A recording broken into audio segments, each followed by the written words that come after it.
Hello, this is Sheshachalam from Astrological Mysore. So today we are discussing a combination which is a tough combination to understand, interpret, and also to live. So this is the combination of two major Hindu gods, as my wife was just now telling, that the confluence of Vishnu and the confluence of Shani. We are talking about Mercury and Saturn today. What are these Hindu gods? How do they represent and what are their characteristics? We know the characteristics of Buddha, a very soft, always trying to get into curious seeking, wants to understand things, wants to get into subjects of knowledge, and the Karaka for intellect, the conscious intellect, the wit, solving capacity, problem solving capacity, all this is Buddha. Mathematical genius, genius in science, robotics, electronics. So such a planet Buddha, which we call as Vishnu as per the Hindu mythology, is now mixing up in combination or conjunction with Saturn. So this is not an aspect. It is all that both planets are sitting together within a certain degree, and let us now take it as 6 to 8 degrees. Mercury will have utmost influence of Saturn, and Saturn also will have full influence of Mercury when it is close by to it. Saturn, on the other hand, thinks practical. Mercury thinks intellectual. Saturn thinks practical. Saturn has a lot of experience. He knows when to do and what to do and how much he should actually get into it or invest time into it. So Saturn knows not things, to be done unnecessary in panic. He will never do anything in panic. Saturn is patience. Mercury, on the other hand, is a boiling, as a Mercury, we know it's a boiling thing. They are jumping from one place to another place, always active. And when they are weak, they become anxiety prone and lot of panic. So this particular combination comes under a name called Buddhi, and Saturn is Manda, slow. Mandagati means going in slow speed. Buddhi, this is extraordinary intellect, a boiling intellect. So both of them are joining hands now. That is why we call this as the Buddhi Manda Yoga. If any one of these planets is the sixth lord, or if any one of these planets are associated close to the sixth lord. Why am I telling any one of these planets closely associated to the sixth lord is, like, for example, if Saturn is at 6 degrees and Mercury is at 12 degrees in a sign or near to them, and if the sixth lord is at 18 degrees, so that means there is a gap of 6 degrees each between both the three planets. But Saturn is far away from the sixth lord. Mercury is more closer to the sixth lord. So the yoga will still become Buddhi Manda Roga Yoga. So Buddhi, Mercury, Manda, Saturn, Roga is the sixth lord. So it's a tough yoga for a person to take because it gives chronic difficulties. But let us understand only Buddhi Manda Yoga. If Mercury and Saturn are negatively posited, then this particular combination goes under Buddhi Manda Yoga. When it is positively posited, it becomes a yoga in which a person has control over intellect and will have a lot of experience and will outshine anybody in his lifetime. Anybody in the sense that in that particular sphere of excellence, If he is a sculptor, he'll be an excellent sculptor. He'll outshine. If he is a doctor or surgeon, he will excellently, excel in that particular field. So there is both, there are both positive and negative aspects of this combination. This is a very tough combination to understand. Let us go through this combination in detail. Mercury controls the neurological functions of the brain, or in the sense, the motor nerves, the speed of thinking, the memory capacity, retention, grasping speed, all these things. And when it is negatively associated with Saturn, we see Buddhimanda Yoga. This is the negative yoga which I am talking, where the brain works slow, very slow, and something we don't expect a normal, person to do. So we nowadays have seen a lot of these problems because the schooling nowadays is like you are sending a batch of students in a particular grade, and you would expect all of them to behave or respond to the education in a certain pattern. When they are going out of the pattern, that is, if they are very much below the pattern, we tell that this person is not responding as per his age. So we have made a tabular column where we have a graph in which every student will have to fall in the same graph, and if he is down, we tell that he is underperforming, or he is below normal, or sometimes we call them they are abnormal. This is a very bad way of judging children. This system has to get abolished as soon as possible because it is driving both the children and their parents to a lot of panic, and this is giving a lot of difficulty. If a child is slow, that does not mean that he needs special education or special needs. He is not a child who needs special needs. It is that he needs patience. People need patience when they teach him. He needs different methodologies to be applied when you teach. So this is a difficulty in today's education system, that we have a bracket in which all the children will have to pass through, and people who children who have a lesser capability are regarded as needing special needs. So this is a very dangerous thing which is happening in today's society. I get a lot of calls with from parents who are going through this challenge of how to put my son back into the mainstream, how to see that he doesn't come out of college or school because he is going through bullying, harassment, and people don't understand what that boy or the girl is going through, and he sometimes loses hope in life, and as a teenager might attempt to take his own life. These things are happening.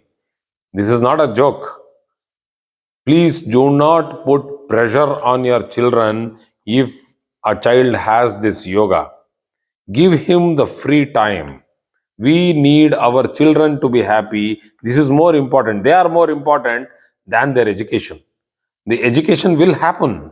If it takes 2 years more, it doesn't mean that the child is dumb, or uh, or he is not having a brain. Or please do not judge children only by their marks cards. That's what I was trying to tell. So going ahead, this is the most important thing for Buddhimanda Yoga. People who are having positive Mercury and positive Saturn will become excellent lawyers. They can argue any case because they have the patience and the perseverance to go ahead with whatever tough situation, and they can put across a message and convince the judge that this is what he has to place in front of the judge for the case. So he can become an excellent advocate, a counselor, a beautiful teacher, a preacher, a very religious person, practices very good routine in life. But the other way around, Buddhimanda Yoga, children can easily get involved into many unwanted distractions. So let us go ahead. They are slow and weak in studies. This is what we spoke. When it is involved with the fifth house, or it is involved with the sixth lord, or it is badly posited in the eighth house. Slow progress in job and career if it is in the 10th house. If it is negative, these are all negatives. Grasping power is weak. We have spoken about the cognitive skills. The cognitive strength of the person will go down. So, if a job was started, you know, and with a very good vigor, and they have a lot of hope, and suddenly it crumbles, they feel that they are out of place, they feel that, they are not accepted in the place of job. This is the transit, or this is the yoga which the person will be going through in that particular period of time. So, whenever you are entering into Mercury Saturn or Saturn Mercury period in the Vimshottari system, please check the the placement, the mutual placement between Saturn and Mercury. If it is 159, it's a good placement. If it is in 212, it's a good placement. It's a natural neutral placement. If it is in 311, it's a friendly placement. Try to understand this. In 311, particularly if Saturn is well posited and it's a Yoga Karaka for the chart, and Mercury is in the third from the Saturn in the degree wise, and Saturn is aspecting its third aspect on Mercury, it's good. It will control the intellect. The other way around, if Mercury is posited in the 11th from the Saturn, and Saturn is a Yoga Karaka, it's a strong planet still, it is still good, but Mercury is still not having the mutual aspect of Saturn, and it will still try to pull the person away from the strict rule and routine of Saturn. So Mercury is a little childish. It's a little, it doesn't, it's very spontaneous. It wants to do, explore. Saturn does not want to explore anything. He wants to follow whatever he knows. He does not want to experiment. So suddenly people losing, the job, going into deep depression of, the fear of not able to perform, the pressure of the job getting into them, and then they suddenly leave the job. These things can happen in Saturn Mercury. So a weak Saturn Mercury will let them give up, surrender.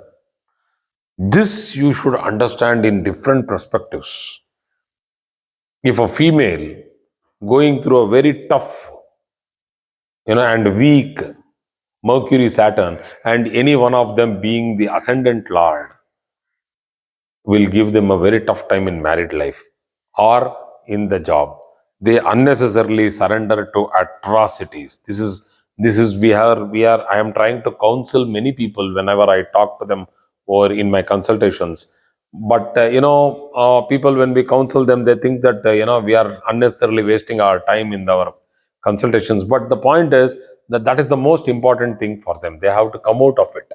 They have to go for psychological counseling where number of sessions they will come out of that particular problem, gain the confidence not to fight the situation. You cannot always fight a situation in a family, and you cannot there are no judges, there is no court, there is no advocate. You cannot put up a petition in your family. But the thing is that you will at least have the strength not to surrender to atrocities and abuse. So, this is mostly happening both for females and males. It's not that it's not happening for males. I have seen many, many thousands of charts with people going through lot of mental abuse, emotional abuse, what I call, more than the physical abuse. Physical abuse is there. I have seen that also happening, but that is less in this particular combination. In this combination, it is more of people getting into deep depressions. They are not able to come out of it, getting into lack of confidence, losing their jobs, 10 years no job, 15 years no job. They can't come back into the mainstream. That's because they had a hit or a traumatic experience in their previous job. These things happen in Saturn Mercury period. Once it gives you a setback, You should be able to come back, bounce back. But Saturn, Dasha, Mercury Bhukti will have, if the Saturn is weak in the chart, will be the second Antardasha of Saturn. Saturn, then Saturn, Mercury. Then still Saturn, Ketu, Saturn, Venus, Saturn, Sun. So if Saturn is a weak planet in the chart and Mercury is weak and they hit you, the recovery will take a lot of time. You'll have to wait till Saturn, Sun. If the Sun is a Yoga Karaka, then you can bounce back. So this is a tough thing to handle. Okay, so um, in a joint family system, people going through a lot of pressure is also seen.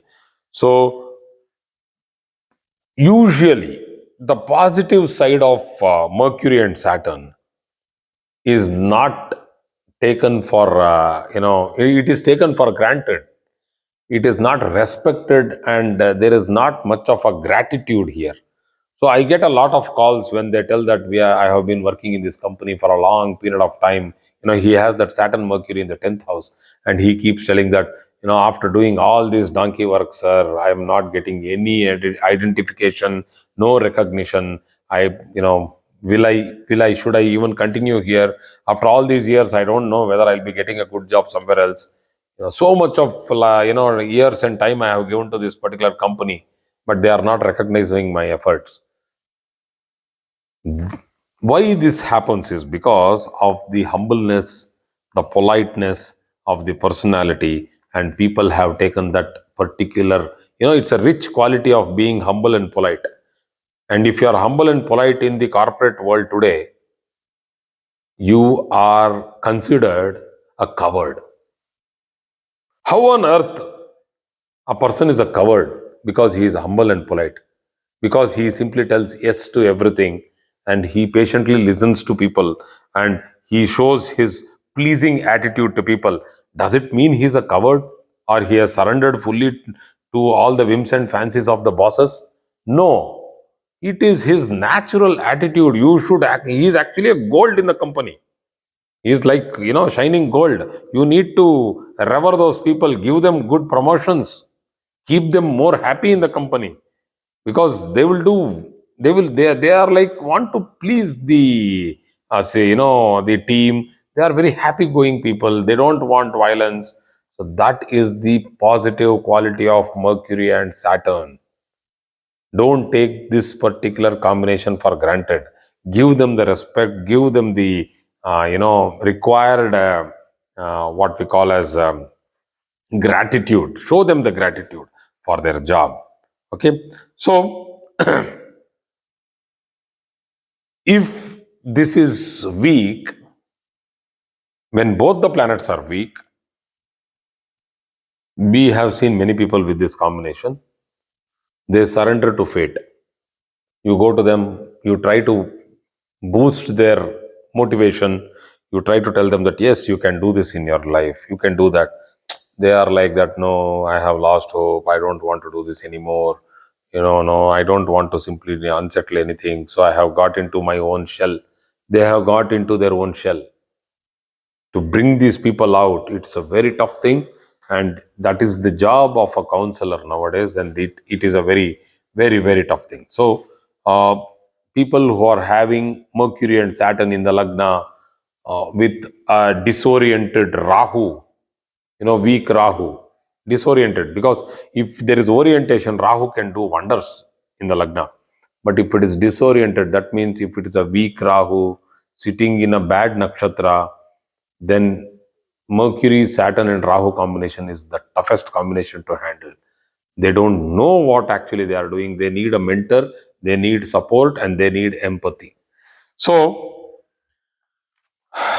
going to understanding, this is the next level, advanced level actually, but I am trying to put this small pieces and bits and pieces of advanced level into combinations also now. How do we understand a combination of any two planet? I'm talking about only two planets now, as to whether it is going to give me a good result or a bad result.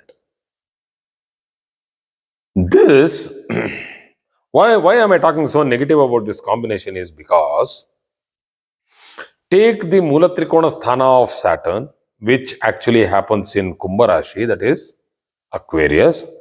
Take the Mula Trikona Sthana, that is placement of Mercury, which actually happens in Virgo, and see the actual placement. It is 6-8. From Aquarius, Virgo falls in the 8th sign. And from Virgo, Aquarius falls in the 6th sign. So when the Mula Trikonas, I am not talking about places of exaltation. I am not talking about exaltation. Please try to understand this particular theory of the combination of planets have to be understood from the Mula Trikona. For Moon, it's the only planet which gets Mula Trikona in a different sign other than its own sign, that is Taurus. So if you are trying to understand the combination of Moon with any other planet and trying to understand how this Gajakesari Yoga will work for me, see the Mula Trikona Sthana of Jupiter and Moon, you will understand again it is 6-8. So, understanding the Mula Trikona Sthana of Saturn and Mercury, today's subject, it is 6-8 from each other, Sastashtaka dosha. That means for Saturn, Mercury is unnecessarily troubling Saturn. It becomes an obstacle to Saturn. It is like you are trying to work on a very tough project where you need experience and patience, and you have an apprentice who doesn't have patience. He's jumping around, creating nuisance, and it is like a combination of a perfect teacher who has all the patience with an inexperienced amateur or an inexperienced trainee. So that is the combination, and that is why it is so tough. So these people who are having the combination of Mercury Saturn in the 8th house can go through litigations and particularly can go through humiliation, intellectual humiliation. This is what is more important to understand. See, 8th house usually gives obstacles, court cases, litigation and humiliation. But in what way? So the person can go through intellectual humiliation. That is, he might have done his work. He might be the responsible person for patent. He might have invented some great things. I have spoken to many people with this combination. With they are all great researchers, doctorates, living in different countries abroad. So these people will have done a great achievement in their field of science, field of commerce. But the problem is that they lose the interest there because everything what they have done, somebody else takes credit. This is what where the intellectual property rights has to be taken, and these people, they don't know about all this. They simply keep doing their job because they love their job, and somebody else takes the credit. How it feels that you do all the research and somebody else takes the Nobel Prize. It's as good as it's as bad as that. So going ahead, if Saturn is ahead of Mercury in the combination, execution of the work would get slow. And if Saturn is behind, thinking and planning would get slow. So now try to understand this particular. Ahead and behind means, as I gave an example of 6 degrees and 12 degrees. If Saturn is at 6 degrees and Mercury is at 12 degrees, Mercury is ahead of Saturn. I'm not talking about any planet being retrograde here. Please excuse me, because this is a very big subject and I cannot include retrogression here. No debilitation, no exaltation and retrogressions in particular. We are only talking about a normal Saturn and a normal Mercury, and that itself is taking so much time. So, if Mercury is ahead and Saturn is behind, Saturn will give fear, and the combination of fear with intellect is, I don't want to fail. The fear of failure. So, fear of presentation. I have done all my thing, PhD, my theses are there with me. From past 3 years, I am simply thinking of whether this write-up is good, whether that write-up is good. I have not even presented my thesis, and when will I get my PhD? So this is a problem, what is called as problem of finishing things. So if Saturn is ahead and Mercury is behind, it is like I am now trying to find the best way to finish the job. So it takes time. This has to be perfect, and only then I will go to the next level. So this has to be perfect. Oh, I'll go to the next level. So if you keep doing that, you will not be able to finish anything on time. So if you argue with them, they will tell that, see, we have been paid to do the job, right? So the job has to be right. So every stage has to be right. So they will be perfect. So perfection, and they will achieve good speed. If both the planets are well posited in the chart, these people can be perfect and perfect to the next level. Coming to the third house now, this particular combination in the third house can give stammering, you know, and also interruption in flow of thought. If it is in the 12th house, it can give very difficult married life. It can give very difficult time abroad if it is badly posited. Good positions, the whole thing can be reversed. The person might be speaking very fast. Forget about the stammering. His language will be so good that you will have to take a dictionary and open up and then, what is he speaking, man? He's somewhere else. Anyway, people with Saturn and Mercury in the third house will have difficulty in communicating. That means either they are too good or they are, not able to communicate properly at all. The same thing happens with the 12th house and other houses. I cannot go into the 12 houses here. It's also again very tough. So the physical features are that they are slender, tall, lack muscle strength, but they are lanky and they look healthy. It's beneficially placed. They are analysts, computer engineers, work in cool and easy atmosphere, silent, mostly mute, and their work talk more than themselves. So that's the thing which I was speaking earlier also. They are strategists, statisticians, accounts, bankers, inventory control officers, night shifts, particularly night shifts, because this Mercury is an all-timer. He can do, whenever the brain is sharp and you are having the energy, Mercury works. It is nothing but the present intellect. So conscious. So when suddenly somebody wakes you up and asks you, where are you now? You cannot suddenly tell that I'm in Paris, on the Olympics.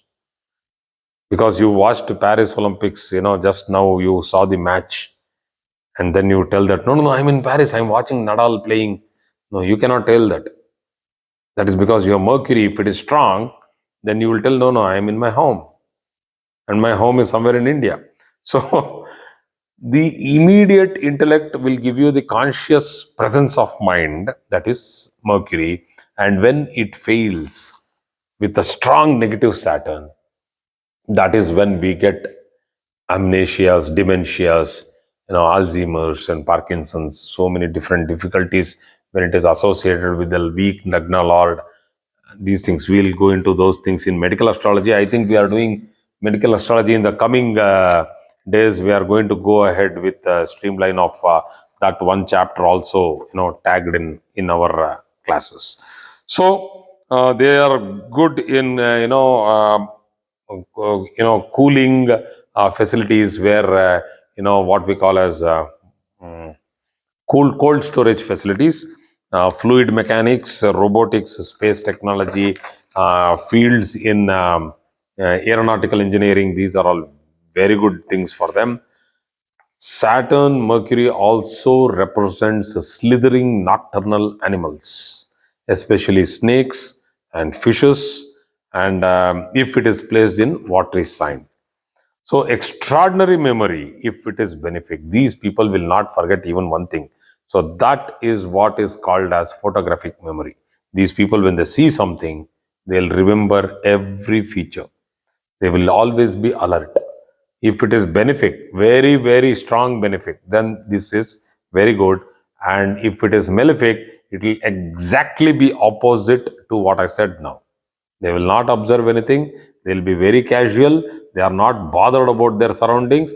They will only focus when it is something of cognitive interest to them. That means they become very self-centered and selfish. Okay, so electronics and used and reused and recycling, and this particular industry comes under this particular combination of Mercury and Saturn. And there are other problems of health of the brain other than the brain. Other problems of health other than the brain. The native can suffer skin diseases, particularly sinusitis and breathing problems, because Mercury and Saturn both represents breathing in and breathing out. So the more you breathe in good fresh air, you live young. Mercury. The more you breathe out oxygen by not consuming it, that is, by not absorbing it, you become old. Saturn. So pigmentation, when it is associated with Rahu, and losing pigments like vitiligo when it is associated with Ketu. We'll go into it in depth with regard to charts also when we do medical astrology in detail on board. So the impact of this particular placement is that if it is badly posited in any particular house, it delays the karakatwas of that particular house. The most important point of Saturn and Mercury is it can give impotency or infertility. And if the Kshetrasputa or the Bijasputa in the male, Kshetrasputa in the female are afflicted.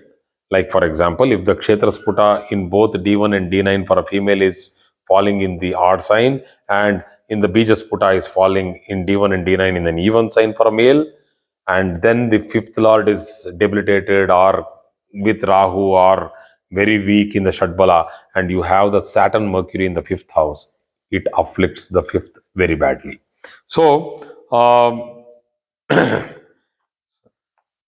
anyway, forgetfulness, carelessness, non performance, delay in completing tasks, these are all the negative aspects of Saturn and Mercury. The best thing about Saturn and Mercury is that they are humble, honest people. If it is positively posited, they will never lie to you. They will try to do their best in their life and never degrade them. So, thank you very much for today's class. Just tell the degrees for benefic position. So the positions, all the positions around the 12 houses. No, just how far the Saturn and Mercury. So that's what 6 to 8 degrees is the max, not more than that.